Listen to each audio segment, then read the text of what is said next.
नंतर एक breaking news आहे। मराठा आरक्षणाच्या पार्श्वभूमीवर सरकारचं शिष्टमंडळ आज अंतरबाली सराटीमध्ये पोहोचलेलं आहे। राज्य सरकारचं हे शिष्टमंडळ अंतरबाली सराटीमध्ये पोहोचलेलं आहे। सकाळीच राधाकृष्ण विखे पाटील यांनी जरांगे पाटलांची भेट घेतलेली होती आणि त्यानंतर संध्याकाळी हे शिष्टमंडळ आता पोहोचलेलं आहे। याच्यामध्ये विखे पाटील आहेत, प्रसाद लाड आहेत आणि त्यांची चर्चा होतीये असं आपल्याला दिसतंय। मराठा आरक्षणाच्या पार्श्वभूमीवर सरकारचं हे शिष्टमंडळ आज अंतरबाली सराटीमध्ये दाखल झालंय। मंत्री राधाकृष्ण विखे पाटील आणि आमदार प्रसाद लाड यांनी सुरुवातीला मराठा अभ्यासकांची भेट घेतलेली आहे आणि मनोज जरांगे पाटील यांनी मांडलेल्या मुद्द्यांवर चर्चा सुरू केली। अंतरबालीच्या सरपंचांच्या निवासस्थानी ही बैठक पार पडतीये। सरकारचं शिष्टमंडळ आणि अभ्यासकांमध्ये सविस्तर मंथन सुरू आहे। या चर्चेनंतर विखे पाटील आणि प्रसाद लाड हे मनोज जरांगे पाटील यांची भेट घेणार आहेत। दरम्यान मराठा आरक्षणाच्या तोडग्याकडे राज्याचं लक्ष लागलेलं आहे, कारण जरांगे पाटील हे पुन्हा एकदा उपोषणाला बसलेत आणि मुख्य म्हणजे यावेळेला ते उन्हात बसून बाजेवर उपोषण करतायत आणि पाणी सुद्धा त्यांनी घेतलं नाही अशी माहिती समोर आलेली आहे। त्याच्यामुळे याचा दुष्परिणाम त्यांच्या शरीरावर होण्याची शक्यता आहे। या सगळ्याविषयी अधिक माहितीसाठी आपले प्रतिनिधी रवी जयस्वाल हे आपल्या सोबत जोडले गेलेत। रवी, काय सांगाल, हे शिष्टमंडळ सरकारचं आलेलं आहे अंतरबाली सराटीमध्ये, नेमकं काय घडतंय सध्या?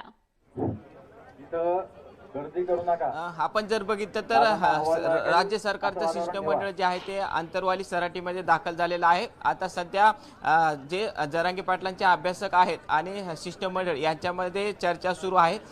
अंतरवाली सराटीतल्या सरपंच पांडुरंग तारक यांच्या घरी ही सगळी चर्चा जी आहे ती होत आहे आणि या चर्चेनंतर जे राज्य सरकारचं शिष्टमंडळ हे मनोज जरांगे पाटील यांची भेट घेणार आहे आणि चर्चा करणार आहेत। आपण जर बघितलं तर आता सध्या मनोज जरांगे पाटील हे झोपलेले आहेत। आज दिवसभर उन्हामध्ये त्यांनी उपोषण केलेलं आहे। आजपासून त्यांचं उपोषण जे आहे ते सुरू झालेलं आहे। आता दुपारच्या वेळेला राज्य सरकारच्या शिष्टमंडळानं जरांगे पाटील यांची भेट घेतली होती आणि त्या राज्य सरकारनं त्यांना एक ड्राफ्ट दिला होता आणि त्या ड्राफ्ट मधली ज्या काही मागण्या जरांगे पाटलांच्या आहेत त्याविषयी सरकार सकारात्मक आहे अशा पद्धतीची भूमिका सरकारनं जरांगे पाटलांसमोर मांडली होती। मात्र यावर जरांगे पाटलांनी समाधान व्यक्त केलं नव्हतं, त्यामुळे सरकारचं शिष्टमंडळ जे आहे ते माघारी परतलं होतं आणि त्यानंतर त्यांनी आयुक्तांशी चर्चा करून मुख्यमंत्र्यांशी चर्चा करून पुन्हा एक ड्राफ्ट आणि